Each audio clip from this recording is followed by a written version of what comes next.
Good morning and happy Thursday, beautiful people! Nakapag-brew na tayo ng ating black coffee at nai-update ko na din ang ating kalendaryo. Wala tayong trabaho ngayon kaya naman maglilinis tayo ng buong bahay at susubukan din nating magluto ng ating mga ulam. Nakaupo tayo for today's video dahil hindi natin kailangang magluto.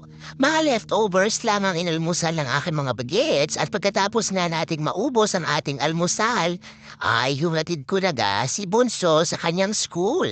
Sa mga oras na ito ay nahatid na rin ni Daddy ang ating prinsesa at tumiretso na nga siya sa trabaho. Tingnan niyo naman ang ating napakaiksing buhok. Talaga namang mukha na tayong lalaki at talaga namang feel na feel ni Mama ang kanyang boy cut. Bumaba na nga si JJ at pagkuwi natin sa bahay, ay liligan ko muna ang ating mga pananim. Medyo tayo ay nabesi ngayong linggo at hindi ko na nga nasilip ang ating mga pananim sa harap at likod ng bahay. Ayan na nga at ang nadadandahan nating mga bulaklak ay nangangailangan na nga manamadiligan. Ang ating mga ghost peppers din ay namula na din kaya naman pitasin na din natin yan at sayang naman. Marami pa tayong mga ready for harvest sa mga susunod na araw na tomatoes, eggplants at beans. At ayan na nga ang ating napakadadandang mga begonias.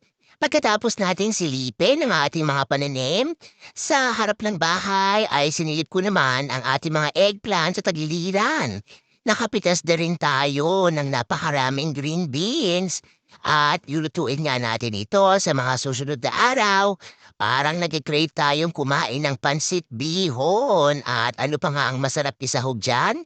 Kung hindi beans at ito nga ay fresh at medyo manamis-namis pa.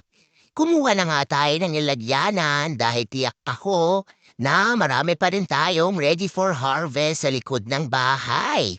Dahil sa kabisihan natin sa trabaho at sa ating mga activities ng mga bagets ay hindi ko na nga nasisilip ang ating garden.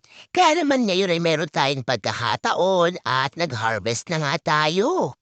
Meron tayong 10 pieces na eggplant na ready for harvest. At pinitas ko na nga rin ang ating mga long hot peppers bago pa yan masayang. Medyo lumalamig na rin dito sa ating area at dahil ang peppers nga ay kailangan ng warm climate, ay inani ko na yan bago pa yan mangitim at masira. Ang mga dahon naman ng sili ay hindi rin masasayang dahil yan nga ay ginagamit natin sa ating pagluluto ng tinola. Dito nga sa ating memorial garden lot ay meron pa rin tayong napitas na ilang piraso ng green beans at ang ating namang raised garden bed ay punong-puno pa rin ng yellow wax Cherokee kaya naman isa na namang happy harvest day para kay Mama. Malapit na ding pumasok ang fall at malapit na nang matapos ang ating gardening serye. Kaya naman lubos-lubosin na din natin. Meron tayong napitas na malalaking kamatis from our backyard. At pagkatapos nga niyan ay pumasok na tayo sa loob ng bahay. Nakakatuwa dahil masagalang ani na naman. 3 piraso nga ng pipino at 3 piraso rin ng bell pepper ang ating napitas. Meron tayong 13 pieces na long hot pepper at ilang piraso pa rin ng tomatoes na iba't ibang variety. Nag-uumapaw na naman ang ating veggie bowls at isishare nga natin yan sa ating mga pasyente at kapitbahay. Yan lang muna for today's video. Remember, family time is the best time and every gising is a blessing.